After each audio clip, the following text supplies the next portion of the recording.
Ayun. So, nagko-close na siya at hindi na siya umuuka.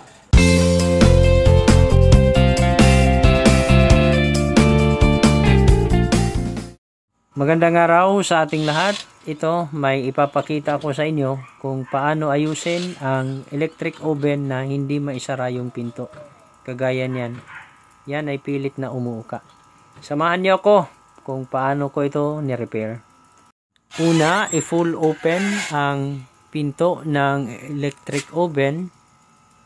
Tapos, kung titingnan ninyo dyan sa may hinges na yan, meron yang parang clip. Ayan.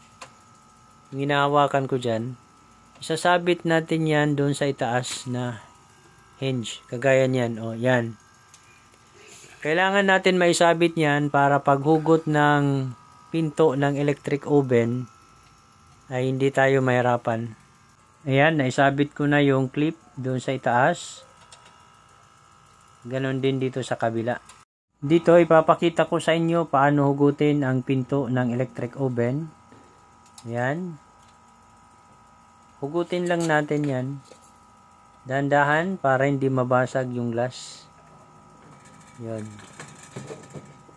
Mahugutin natin yan. Ayan. Nahugot na. Ayun. Ganyan lang po ang pagtanggal ng pinto ng electric oven. Dahil natanggal na yung pinto ng electric oven, sunod na ginawa ay tinanggal yung mga screw. Pagkatapos tanggalin lahat ng screw, maiangat na ang parting ito ng pinto ng electric oven. Tapos, madali na natin makukuha ang hinges. Yan. Natanggal na. Ayun. Bale, ang naging problema ay hindi makapag fully close ang hinges. So, ang solusyon na ginawa ko dyan ay nilagyan ko ito ng grasa para maging malambot ang movement ng hinges. Dahil okay na itong hinges, ibabalik ko na ito sa pinto ng electric oven.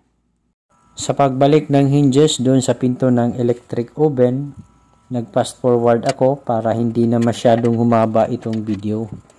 Ayan, pinapakita ko sa inyo paano ito ibinabalik doon sa pinto ng electric oven.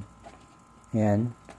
Pagkatapos natin maibalik ang hinges sa pinto ng electric oven, sunod na gagawin, ito ay ikakabit na doon sa electric oven. Dito naka-fast forward tayo para hindi na magtagal itong video.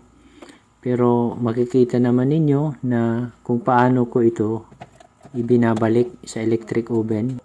Set up lang natin ng mabuti ang pinto ng electric oven. Yan. Hindi pa natin ma-release yung clip na yon. Ibig sabihin hindi pa maayos yung pagkakakabit ng hinges doon sa electric oven. Yan. Pilitin natin yun. Na-release na rin yung clip. I-try natin isara. Ayun. So, nagko-close na siya at hindi na siya umuuka. So, ibig sabihin, epektibo yung ginawa natin na paglagay ng grasa doon sa hinges ng electric oven. At kung may natutunan naman kayo, maaari po lamang ay mag-subscribe, i-click ang notification bell, i-like, at paki-share na rin yung video para mas makatulong pa tayo sa iba. Hanggang sa muli, maraming salamat po.